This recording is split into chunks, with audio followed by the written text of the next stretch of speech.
ଓକିଲ ନା ଆଉ କଣ? ଗୋଟା କଣ ମଦ ବି ଗୋଟା ଭଉଣୀକି ବଳାତ୍କାର ଏତେ ଅବସ୍ଥା। ଆଉ ଗୋଟେ ଭଉଣୀକୁ ଉଠେଇବାକୁ କଣ ଭୋପା ପୁଅ ଦି ଜଣ ସରୁ ଭାଇ ଦରକାର କେଉ? ମୁଁ ବସନ୍ତି କେତେ ଓ ଏ ଟମାଟୋ ଭିଡ଼ା ଭିଡ଼ି ଦଶା ବସି ଭିତରେ ଯଦି କଣ ନାହିଁ କଣ ହେଇଗଲା ମଦ ସେ କାମ କରିବେନି। ମୋର ପୁଣି ଥରେ ମୁଁ ମନ୍ତ୍ରୀ ହେବି। ତାହେଲେ ଅଲଗା ଓକିଲ ଦେଖନ୍ତୁ ଏ କେସ୍ ମୋ ଦ୍ୱାରା ସମ୍ଭବ। ମୁଁ ମେଘା ମରିଛି ଛେଳି କାଟି କାଟି ସରପଞ୍ଚ ମଣିଷ କାଟି କାଟି ମରୁଛନ୍ତି।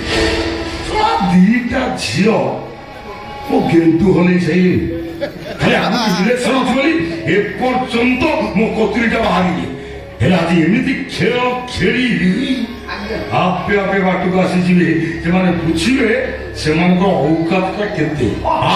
ଡାଲାରେ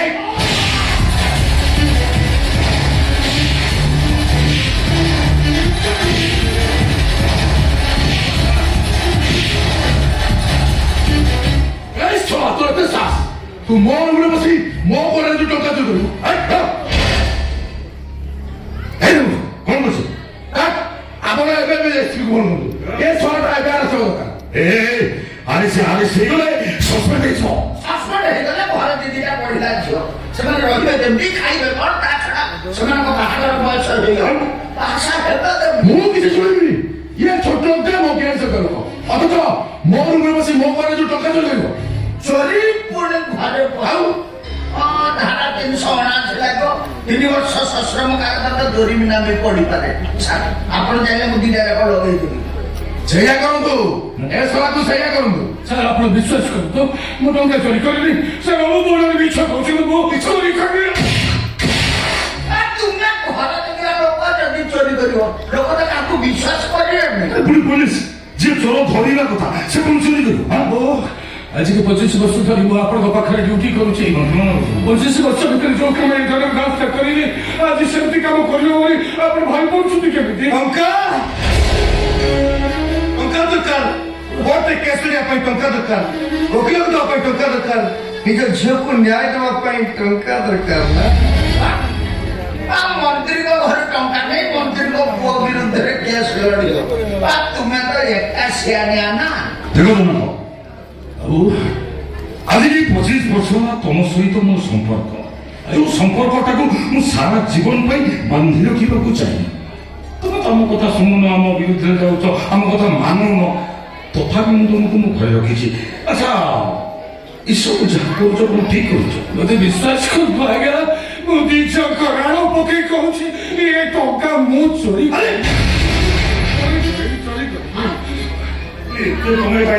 ମୋ ଗଣେଶରୁ ଏ ଛୋଟଟା ମୋ ଗଣେଶରୁ ଚୋରି କରିଛି ଆଉ ଏ ଚୋରି କରିବେ ନା ମୁଁ ସିସିଟିଭିରେ ରେକର୍ଡ ହେଇଛି। ବିକ୍ରମ ବାବୁ ଏଇ କିଛି ଦିନ ତଳେ ତମ ରୁମରୁ ସୁନାହାର ଚୋରି ହେଇଥିଲା ବୋଲି କହୁଛ। ହଁ ଚୋରି ହେଇଥିଲା ଏଫଆଇଆର ପାଇଁ ଯାଉଥିଲି ହେଲେ ଡାଡି ମନ କଲାରୁ ରହିଲି। ତୋର ଧରା ପଡିଗଲା। ଏଇ କନେଷ୍ଟବଳ ସେ ସୁନାହାର ଚୋରି କରିଛି। ଏଇ ଦାଣ୍ଡ ବିକାଶ ସେ ସୁନାହାର ଚୋରି କରି ଡାଡି ଏଟାକୁ ଜେଲକୁ ପୁରେଇ ଦେବୁ ନହେଲେ ଏଟାକୁ ପିଟି ପିଟି ଏଟାକୁ ହାତ ଭାଙ୍ଗି ଦେବୁ। ୟାକୁ ଦେଖି ଏମିତି ଭୁଲ କରିବାକୁ କେହି ଯେମିତି କେବେ ସାଥ ନ କରନ୍ତି। ବୁଝିଗଲେ ଆପଣମାନଙ୍କ କଥା ମୁଁ ବୁଝିଗଲି କାହିଁକି ବିନା କାରଣ ଆପଣ ମତେ ଦୋଷୀ ଦଉଛନ୍ତି ସବୁ କଥା ମୁଁ ବୁଝିଗଲି।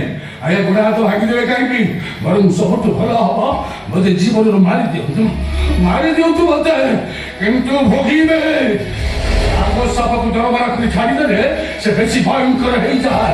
ତା ଦେହର ସବୁତକ ବିଷ ତା ମୁଣ୍ଡ ଉପରକୁ ଚଢ଼ିଯାଏ ଆଉ ସିଏ ଯେତେବେଳେ ଯାହାକୁ ଚୋଟ ମାରେ ମରିବା ତାର ସୁନିଶ୍ଚିତ। देखो चोरी पुलिस ना चोरी हमें जो मेघावती सामने SP DSP DG IG collector कथा को अपन साहस को देनी तो बड़ा कनिष्ठबल मते तो धमक दउछ। ସେମାନେ କପରି ମୁଁ ଆପଣଙ୍କ ଠାରୁ ମାସିକିଆ ଚାହୁଁନା କି ବଟି ନଉନି ଆଜ୍ଞା। ତୁମେ କାହିଁକି ବଟି ନବ? ତୁମେ ତ ଘରେ ବସିକି ମୋଟା ଆଗ ଉଠେଇବ ନା। ଏଇଟାକୁ ପୋଲିସରେ ହ୍ୟାଣ୍ଡଓଭର କରନ୍ତୁ। ମୁଁ କେସ୍ ଫାଇଲ କରୁଛି। ଏମିତି ଦଫା ଲଗେଇବି ଜେଲରୁ ସ୍ୱର୍ଗଦ୍ୱାର ଯିବ ଝିଅ ପୁଅ ଚାହିଁବା। ଶୁଣ ଆମେ ତମ ଟଙ୍କା ପାଇଛୁ ହେଲେ ଭଲ ଭଲ ମାନିଛ ମୋ ସାନ ଭାଇ ତୁ ଟଙ୍କା ଚୋରି କରୁଛୁ। ବିଶ୍ୱାସ କରନ୍ତୁ ଆଜ୍ଞା ମୁଁ ଟଙ୍କା ଚୋରି କରିନି। ସେମାନଙ୍କ ଉପରେ ଆପଣ ବି ସେଇ ପ୍ରଶ୍ନ ମୋତେ ପଚାରୁଛନ୍ତି। ବିଶ୍ୱାସ କରନ୍ତୁ ମୁଁ ଚୋରି କରିନି। ସାନ ବାବୁଙ୍କ ଘରେ ଯୋଉ ଟଙ୍କା ଆଣିବା ପାଇଁ ଏ ବୟସରେ ଏତେ ମାଡ଼ ଖାଉଛୁ କ'ଣ ଭଲ ଲାଗୁଛି? ମାନିଯା ଟଙ୍କାଟା ନେଇଛୁ ବୋଲି ମାନିଯା।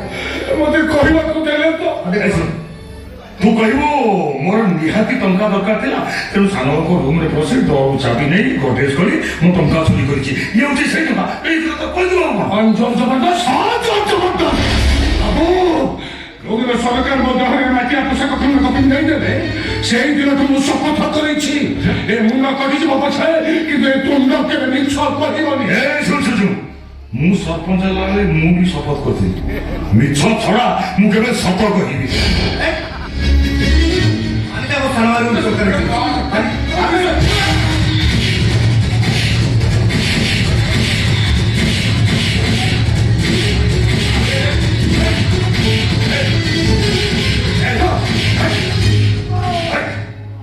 ବୁଢ଼ାଟା ମରିଯିବ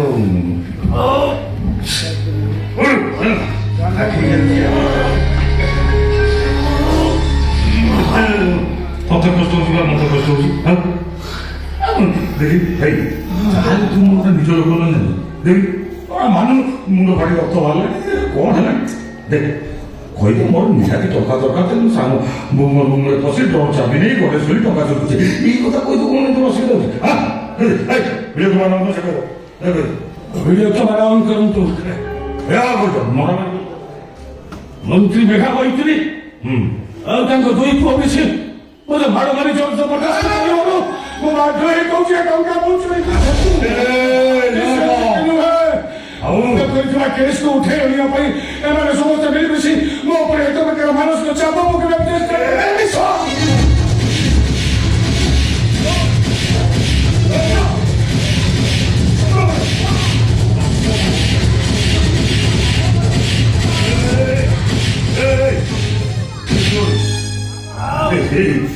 ମୁଁ ଭାବିଥିଲି ଏଇଟା ପୋକିସିଆ ଗାନା ଆଉ ଅନ୍ୟମାନଙ୍କ ହୁକି ଶୁଣି ପୋକିବ, ହେଲେ ଏଇଟା ଗୋଟାଏ କଲରା ପତରିଆ ପାଖ।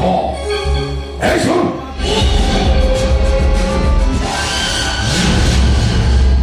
ତୁ ପାଖରେ ଏଇ ମେଘା ମୈତ୍ରୀ ଗୋଟାଏ ପାଖକୁ କେମିତି ନଚାଯାଏ ସେଇଟା ମତେ ଭଲ ଭାବେ ଜଣାଅଛି। ହେ ଦେଖିବୁ ରେ ଏଠି ପାଖ ନାଚ ହବ, ମୁଁ ତତେ ଆଜି ନଚେଇବି। ହବନେ ମେଘା ମୈତ୍ରୀ, ଛେଳି କାଟି କାଟି ସରପଞ୍ଚ, ମଣିଷ କାଟି କାଟି ମନ୍ତ୍ରୀ। କଣ କରିବେ? ଆମେ ତ ଉପରେ ଚାପ ପକଉଛୁ, ଦେଖ ତ ଉପରେ କେମିତି ଚାପ ପଡେ। ହେଲେ କେମ ପକଡ଼ା ଚାପ।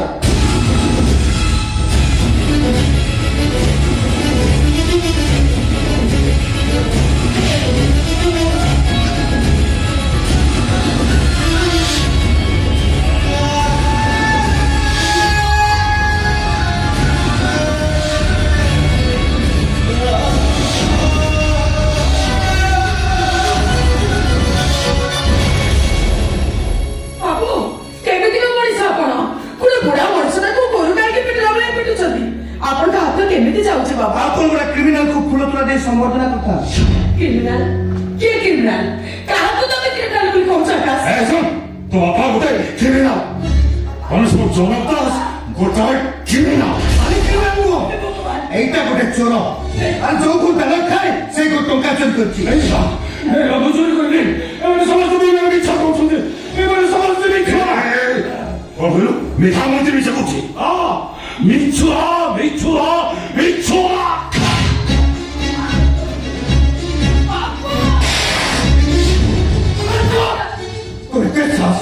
ତୁ ମୋ ଡାଡିଙ୍କ ଉପରେ ହାତ ଉଠେଇ ଦେଉଛୁ? ଆରେ ଶୁଣ ସାମାନ୍ୟ ଗୋଟେ କନେଷ୍ଟବଳ ଝିଅ ତୁ, ଯା ବାପା ଆମ ଗେଟ୍ ବୁଝେ ଆଉ ଗେଟ୍ ଖୋଲେ, ଆମ ପଇସା କୁକୁରକୁ ନେଇଯାଏ ଆଉ ତା ମହିଳାକୁ ସଫା କରେ। ମୁଁ ମାନୁଛି ଆକାଶ ବାବୁ, ମୋ ବାପା ଆପଣଙ୍କର ଗେଟ୍ ଖୋଲନ୍ତି ଆଉ ଗେଟ୍ ଦିଅନ୍ତି, ସେଇଟା ଆପଣଙ୍କ ଦୟାରେ ନୁହଁ। এই ঘাটকে মন্দির নির্দেশে ମୋ ବାପା ଆପଣଙ୍କ ପୋଷା କୁକୁର ଗୁଡ଼ାଇ ବାହାରେ ବୁଲାନ୍ତି, ତା ମଇଳା ସଫା କରନ୍ତି। ତା ବୋଲି ମୋ ବାପା ଆପଣମାନଙ୍କର ଚାକର ନୁହନ୍ତି। ମୋ ବାପା ହଉଛନ୍ତି ସରକାରଙ୍କର ଚାକର, ସେ ଯାହା ସବୁ କରନ୍ତି ସରକାରଙ୍କ ଆଦେଶରେ। ଆପଣଙ୍କ ବାପାଙ୍କର ମନ୍ତ୍ରୀ ପଦ ଆଜି ଅଛି, କିନ୍ତୁ କାଲି ନଥିବ କିନ୍ତୁ ମୋ ବାପାଙ୍କ ଦେହରେ ବର୍ତ୍ତି ତାଙ୍କ ଗୋଡ଼ ହାତ ଚାଲୁଥିବା ପର୍ଯ୍ୟନ୍ତ ଥିବ। ଆପଣଙ୍କ ବାପା 5 ବର୍ଷକୁ ଥରେ ଭୋଟ ପାଇଁ ଭିକ ମାଗନ୍ତି। ମୋ ବାପାଙ୍କ ଭାଇ ଅଫିସରଙ୍କର ଭୋଟରେ ଆପଣଙ୍କ ବାପା ନେତା ହୁଅନ୍ତି ନେତା। ତୁ ଚୁପ ହେଇଯା ମା, ଟିକେ ଚୁପ ହେଇଯା ତୁ। କାହିଁକି ଚୁପ ହେଇବି ବାପା? ଏଠି ତ ଆମ ସମ୍ବିଧାନ। ଏଠି ସବୁଠାରୁ ଭଲ ପାଠ ପଢୁଥିବା ପିଲା IAS ହୁଏ, ଆଉ ପରୀକ୍ଷାରେ ଫେଲ ହେଉଥିବା ପିଲା ଗାଁ ରାଜନୀତିର ମନ୍ତ୍ରୀ ହୁଏ। କିଛି ଭଲ ନେତା ତ ନିଶ୍ଚିତ ଅଛନ୍ତି, ଆଉ ଏମିତି ବି କିଛି ନେତା ଅଛନ୍ତି ଯୋଉମାନଙ୍କ ପାଖରୁ ମେଟ୍ରିକ ପାସ୍ ସାର୍ଟିଫିକେଟ ଖୋଜିଲେ ବି ନଥିବ। ଥାନାରେ ରେକର୍ଡ ଖୋଜିଲେ 10-50 କେସ୍ ତ ନିଶ୍ଚୟ ବାହାରିବ। ଆପଣ ତ ସେମିତି ଜଣେ ନେତାର ପୁଅ। ଆପଣ କୋଉଠୁ ବୁଝିବେ ଏ ଖାକି ଭକ୍ତିର ସମ୍ମାନ କେତେ? କଣ କରିବେ? ମୋ ନାରୀ ମୂର୍ଖ, ମୂର୍ଖ ମୋ ନାରୀ।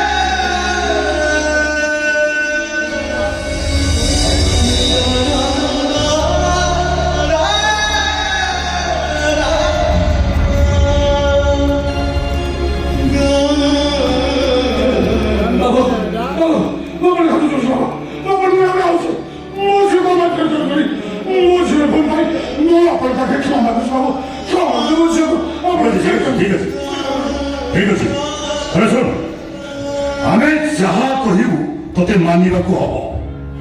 नहीं नहीं बाबा, तुम्हें मेरे को कथा मानोनी तमे। नहेले ସେମାନେ ଆମକୁ ମାରିଦେବେ ଲୋ ମା। बापा तुम्हें पर मुझे सब बेले शिखेइछ सत कहवाकू किया डरबी, सत कही पछे मले मरबी। मारिबे तो केते मारिबे बापा? मारी मारी सेमाने हमको मारी दियतु, किंतु तमे मिछ कहनी काहेकि मु जानिछि एमाने मिछ कहउछथि। आ एक कथा भी जानिछि एमाने काहेकि मिछ कहउछथि। ମୋ ବାପାକୁ ଫସେଇବା ପାଇଁ। ଦେଖ ପ୍ରକୃତରେ ତ ବାପା ଚୋରି କରିନି, ହେଲେ ସେ ନିଜ ମନରେ ନିଜେ ସ୍ୱୀକାର କରି କହିବ ଏ ଚୋରି ପାଇଁ ସେ ଦାୟୀ। ଯଦି ସେ ସ୍ୱୀକାର ନ କରନ୍ତି ତାହେଲେ ଆପଣ କଣ କରିବେ? ମୋ ବାପାଙ୍କର ଚାକିରି ଦେଇଯିବେ, ମୋ ବାପାଙ୍କୁ ଆପଣ ଜେଲ ପଠେଇଦେବେ। ଶୁଣନ୍ତୁ, ତଥାପି ଉତ୍ତର ସେଟା ଆପଣଙ୍କୁ ଛାଡ଼ିବନି। ଜବାବ ମାଗିଛି, ଜବାବ ମାଗୁଛି, ତା ଦେହର ଶେଷ ରକ୍ତ ବିନ୍ଦୁଥିବା ପର୍ଯ୍ୟନ୍ତ ସେ ଜବାବ ମାଗିବ। ଶୁଣ, ଗୋଟାଏ ପୁଅ ତୋ ଗୋଟା ଭଉଣୀକି ବଳାତ୍କାର କରିଛି, ଆଉ ଗୋଟାଏ ପୁଅ ତୋତେ ବଳାତ୍କାର କରିବ। কাটি কাটি সরপঞ্চ, মনীষ কাটি কাটি মন্ত্রী। দেখবে জনক দাস, তো ঝিওর রেপ সিনটা তো নিজ আখিরে দেখিব। আকাশ ଡାଡି ভাবো ଡାଡି ସୀତା ମୋ প্রেমিকা, হ্যাঁ বাকি দিস প্রেমিকা যদি প্রেমিকা প্রস্তাবকে প্রত্যাখ্যান করি প্রতারিকার পরিচয় দিয়ে, তাহলে প্রেমিক প্রতারক বাঁধিবারে অসুবিধা হচ্ছে কোটি। ଡାଡି ପ୍ଲିଜ୍ ମୁଁ ଆପଣଙ୍କୁ ନେବାକୁ ଆଉଛି, ଆପଣ ଟିକେ ନିଷ୍ଠୁର ହୁଅନ୍ତୁନି ଡାଡି। আকাশ ମୁଁ ଯାହା କହିଲି ସେଇଆ କର, ତାହେଲେ ତୋ ଦାଗକୁ ପୁଣି ସେଇ 25 ବର୍ଷ ତଳକୁ ଫେରିଯିବାକୁ ହବ। ଆସନ୍ତୁ ଆକାଶ ବାବୁ,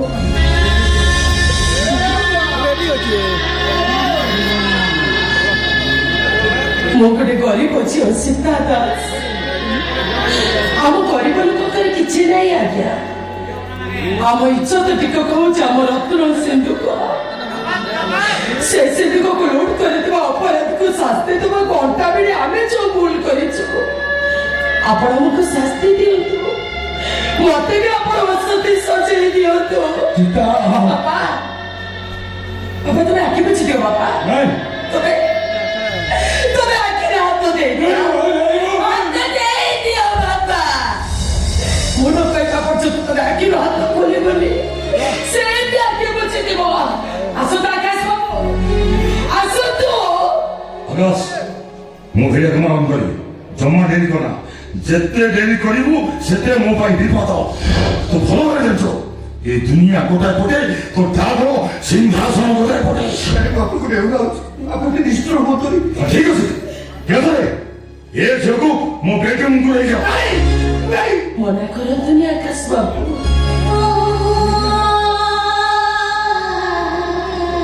ସୀତାର ଜନ୍ମ ତ ଅତ୍ୟାଚାର ସହିବା ପାଇଁ ସବୁ ସହିପାରୁଥିବା ଝିଅର ନାଁ ତ ସୀତା ଆପଣଙ୍କର ଗୋଟେ ଭାଇ ମୋ ଭଉଣୀକୁ ଅସତୀ କରିଦେଇଛି ମତେ ବି ଆପଣ ଅସତୀ ସଜେଇ ଦିଅନ୍ତୁ ମୁଁ ଜମା ଦୁଃଖ କରିବିନି ମୁଁ କାହିଁକି ନା ଏମିତିରେ ତ ମୁଁ ଆପଣଙ୍କୁ ବାହା ହେଇ ଆପଣଙ୍କ ସ୍ତ୍ରୀ ହେଇଥାନ୍ତି ଏ ଦେହଟା ଉପରେ କେବଳ ଆପଣଙ୍କର ହିଁ ଅଧିକାର ରହିଥାନ୍ତା ନିର୍ବୋଜ କୋଠରୀ ଭିତରେ ଏ ଦେହଟା ମୁଁ ଆପଣଙ୍କୁ ସମର୍ପି ଦେଇଥାନ୍ତି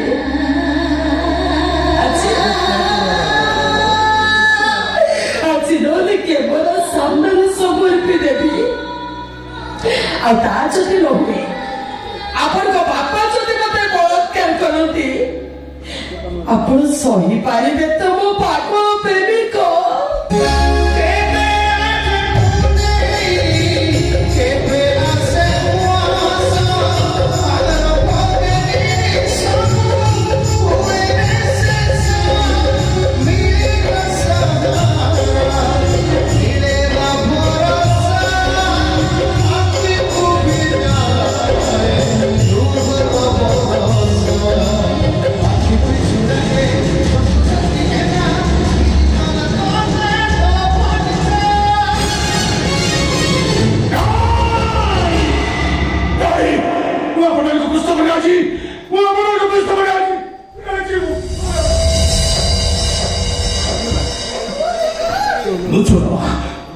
ମୁଁ ଚୋରି କରିଛି ସେ ରୁମ୍ ଭିତରେ ବସି ତାଙ୍କ ଘରରେ